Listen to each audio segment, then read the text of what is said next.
ሰላም አለይኩም ወራህመቱላሂ ወበረካቱ።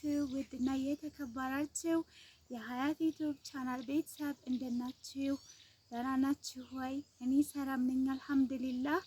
ያው እንደምታውቁት በሰላም ሀገሬ ገብቻለሁ ዛሬ ማለት ነው። ስራ ስንሰራ ቆይተን በቀሎ እየኮተኮት አብረን ቆይተን እና አንድ ወንድም ያለ እሱን ስለ ግብርና ጠይቀዋለሁኝ። እስኪ ስለ ግብርና ማንኛውም ሰው መቼም አይጠፋውም። እሱ መቼም ያው ትንሽ ነውና ያውቃል አያውቅም የሚለውን አብረን እንጠይቀዋለን፣ የሚለውን እንሰማዋለን።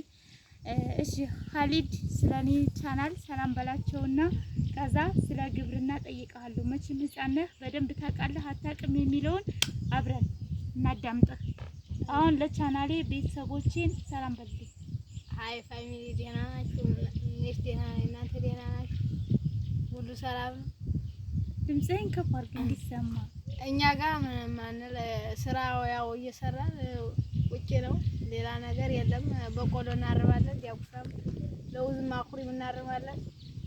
ከዛ በኋላ ያው ሲደርስ ነቅለና አይደን መውቃት። እሺ እኔ ልጠይቅህ ስለ ግብርና ማለት ነው። ግብርና እንዴት ነው? ደስ ይላል ወይ? እንዴት ነው? እስኪ መልስልኝ። ግብርና ያው ምንም አሪፍ ነው። ያው መለወጥ ባይኖርም ያው ለጊዜው አሪፍ ነው። ለሆዲያችን ቢሆን የገበሬ ልጅ በመሆነ ምን ያህል ደስታህን እስኪ ግለጽ። ግብርና የገበሬ ልጅ ቢሆን በቃ የምፈልገውን ነገር ይሳካልናል። ወዲያውኑ ባይሳካልንም በየአመቱ ይሳካልናል። ይሄ ደስ ያስብላል። እና ስለዚህ የገበሬ ልጅ በመሆነ ደስተኛ ነው ማለት ነው። አዎ። ስለዚህ ግብርና መስራቱ አውቆ መገኘቱ ለራስ እንደሚጠቅም በዚሁ አጋጣሚ ገለጸላችሁ። ያው ግብርና ምንም ያህል እንግዲህ አሪፍ ነው። በየአመቱ እንግዲህ ያው እንለብሳለን እንበላለንም የፈለግነው ይደረግልናል። እኛም እነሱ ሲያዙን እናደርጋለን የፈለግነውን ነገር። በቃ እንደዚህ ይሆን እንኖራለን ነው። ማሻአላ። አሁን ለምሳሌ አንድ ገበሬ ማለት ነው በአመት ስንት ያመርታል? እንዳሰራሩ ነው የሚመስለው። እንግዲህ እንዳሰራሩ ማዳበሪያ ከሰጠው እስከ 50 ኩንታል ያመርታል፣ እስከ 30 ያመርታል። አሁን በዘንድሮው አመት እንዴ ምን ይመስላል ግብርናው? እንትኑ ማለት ማዳበሪያ በቃ መሬቱ ካላዳበሪያ ይሰራል አይሰራም? ያስ ብዙም አይሰራም። በቆሎች ማዳበሪያ ሲያገኙ ይጠቁራሉ፣ ካላገኙ ደግሞ ወደ ቢጫነት ይቀየራሉ። የግድ ማዳበሪያ ግብርና ማለት ነው። አሁን ላይ መሬቱ ማዳበሪያ ለምደዋል። የግድ ማዳበሪያ ካልተደረገበት ምርት አይሰጥም ማለት ነው። አዎ ያ አይሰጥም። በጣም ከባድ ነው። ዘንድሮ ስንት ገባ ማዳበሪያ? ዘንድሮ አንድ ኩንታል 15 ሺህ ብር ማለት ነው። አንድ ኩንታል 15 ሺህ 50 ኪሎ ነው። 50 ኪሎ ሁለቱ 15 ሺህ 7,500 ሁለቱ 15 ሺህ ማለት ነው። አንዱ ማለት ሄክታሩን ያታሰበ አንዲቱ 50ዋ አታደርሰው ያደርሳል። ያው ታደርሳል። ለምሳሌ ለአንድ ገበሬ ስንት ኩንታል ማዳበሪያ ይሰጠዋል? ያው እዛ ሀገር ያው በብር ነው እንጂ ብር ካለ ይሰጣል ማለት ነው ወይስ ብር ካለ ይሰጣል? ከመንግስት ወይም ከመንግስት ብር ካለሽ ደግሞ ያስተፈለሽ ታወቂያለሽ፣ ብር ካለሽ ደግሞ በመጠንሽ ታወቂያለሽ።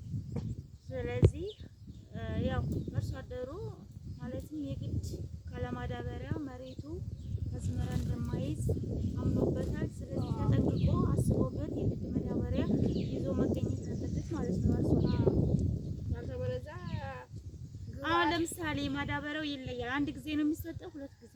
መጀመሪያ ስትዘሩ ትሰጣላችሁ እንዴ? አዎ መጀመሪያ ላይ ጥቁር አለ ዳፕ የሚባል እንሰጠዋለን። መሬቱ ገና ሲታረስ ማለት ነው። ሁሉ ጋር ባዋህደን እንሰጠዋለን። መጨረሻ ላይ ደግሞ ለበቆሎ ድግስ ሲል አልፎ ማዳበሪያ ተሰጥቶ ነው ጥቁር ያለው። ሁለት አይነት እኮ ነው አሁን በቆሎ። ያኛው ትልቅ ነው ገና ስለሆነ ገና ስላልተሰጠው ነው ትንሽ ድግስ የሚሰጠው። የወለኛው ኩትኳት አሁን ኩትኳቱ ቀርቷል ማለት ነው። አሁን ይሄ መሬት ታርሷል። እስኪ ያሳያቸው ውዴ። ኩሸላ ነው ይሄ የሚባለው እንግዲህ በበሬ ነው የታረሰው። አዎ በበሬ ነው እንግዲህ ኩትኳት ቀረ ማለት ነው። አሁን ይሄ በቃው። አዎ በቃው። እንግዲህ እኮ ያው ዘመናዊ ሆኗል ሁሉን ነገር መርጨት ነው እንጂ ማረም ተፈቷል። እና እንደምትመለከቱት ኩትኳቱ የለም ኩሸላ ነው። በበሬ ይታረሳል። እንደገና ሲያድግ እህሉ ይኮሻል። እንደዛ ነው እንጂ ኩትኳቶ የለም አረም ሲያድግ ደግሞ እንረጨዋለን እንደምትመለከቱት። የሚረጨው ለምንድን ነው? ለአረም እንዳያወጣ እህሉም እንትን በነፃነት ያድጋል። እሺ በጣም ልፋት አለው የምትለው የአዝመራ ማለት የግብርና አይነት የትኛው ነው? ኦቾሎኒ ይመስለኛል እንደኔ አይደል? አዎ ኦቾሎኒና ዳጉሳ ትንሽ ከበድ ይላሉ ማለት ኦቾሎኒ ኩትኳቶ፣ ዳጉሳ ደግሞ መድኃኒት አለው አይደል? ዳጉሳ መድኃኒት አለው። ውጫውን ትንሽና አረሙ ክመራው አረሙ አጨዳው አረሙ እና አጨዳው ደግሞ እስከ 6 ሰዓት ነው። ክመራውም እስከ 6 ሰዓት ነው። ምን ብትሉ እንትኑ ዳጉሳው ታይዶ እስከ 6 ሰዓት ድረስ ይታጨዳል። ከዛ በኋላ ከ6 ሰዓት በኋላ ቆጭ ነው። ዳጉሳውም ሲከመር ከ6 ሰዓት በኋላ ከሆነ እንትኑ ገለባው ያሟልጫል። ከዛ ክምሩ ደግሞ ይዘረጠጣል። በዛ ምክንያት እስከ 6 ሰዓት ነው የምንከምረው። ከዛ ውጭ አንከምረው። በጣም አስቸጋሪ ነው ከምንም በላይ። ይሄ ደግሞ ምንድነው? እስኪ ወደዛ ሳያቸው እንጆሪ ነው የሚባለው። ተከታተም እነዛ ደግሞ እንጆሪ ይባላሉ። እንግዲህ እንደምትመለከቷቸው እንጆሪ ነው። ሄጅና በቀሎውን እስኪ ያሳያቸው። በቀሎ በደንብ ያለውን ተመሰረ ሄደሽ አጠገቡ አሳያቸው። 10 ደቂቃ ከሆነ እሺ። እና ይሄ ትንሹ ነው። አሁን ቅርብ ጊዜ የተዘራ ነው። በጣም ያኛው ደግሞ እንግዲህ ትልቁ የባህር ይባላል። ከዛ አሁን እያሳያችሁ ነው። በጣም ደስ ይላል። የገበሬ ልጅ በመሆኑ ይሃል እንደተናገረው በጣም ደስተኛ ነው። አሁን ይሄ አሁን ሊያዘረዝር ነው ማለት ነው። የዋረሙ እናሳያችኋለን። ቆይ እስኪ ፋሚሊዎች ተከታተሉ። አንድ ከይቅርታ ጋር እና ይሄ አሁን የቅጠላ ቅጠል ቢረጭ ይለቃል። ያው ሱፉ ለውዙ ዘንድ ደረስን። ይሄ ሱፍ ይባላል። ይሄ ሱፍ ይባላል። ይሄ እንደምትመለከቱት ያምራል። ተኮትኩቷል። በጣም ደስ ይላል።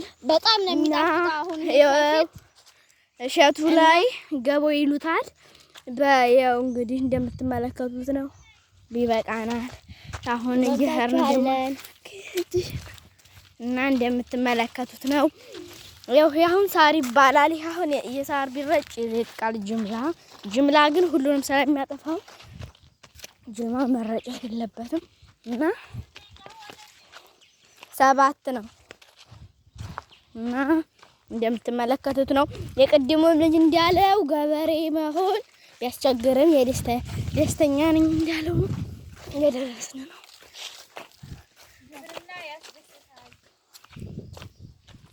ግብርና ስለሚያስደስት ይችላል። ጋዜጠኛዋ አላለችኝ። የዩቲዩብ ቻናሏ ላይክ እና ሰብስክራይብ በማድረግ ቤተሰብ ሆኑ። አካውንታችንን በጣም አሳድጉልን። የግብርና አይነትን በሙሉ ለማሳየት እንችላለን። አሁን ይሄ የገበሬ ልጅ ነው። እየተቀነሰብን የዩቲዩብ ቻናል አካውንታችን ቤስት ፋሚሊዎች እባካችሁ አመት አድርጉት። እንግዲህ ሰብስክራይብ አካውንታችንን ምንድነው አሳድጉልን። የኢራን ጥይት እንደመታው እኮ መስጊድ አዛን እያለ ነው። አሁን መስጊዳችንን መስጊዳ ያው በዚህ በኩል ነው። ስሙት ፎዛን ወደ አላህ ቤት አሁን ልንሄድ አዛን እየተባለልን ነው። 7 ሰዓት ደግሞ አንሰራም። ያው ይሄ ልጅ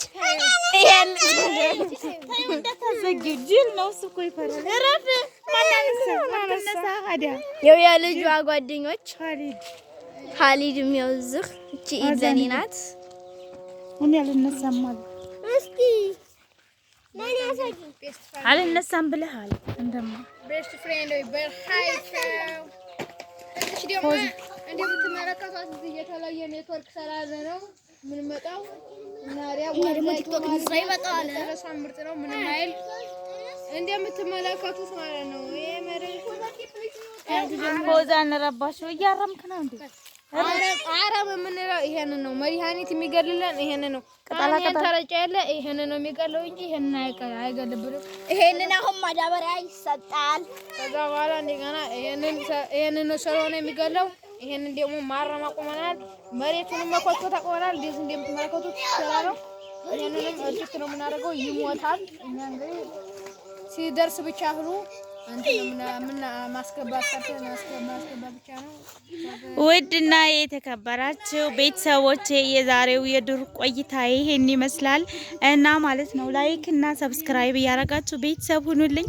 ያው አርሶ አደር እንግዲህ ከቤተሰቦቼ ጋር እንደዚህ እየሄድኩኝ አሳያችኋለሁ ማለት ነው። እና የዛሬው የዱር ውሎዬ ይሄን ይመስላል። ላይክ እና ሰብስክራይብ እያደረጋችሁ ቤተሰብ ሁኑልኝ። ኢንሻአላህ በአዲስ ነገር እመጣላችኋለሁ ማለት ነው።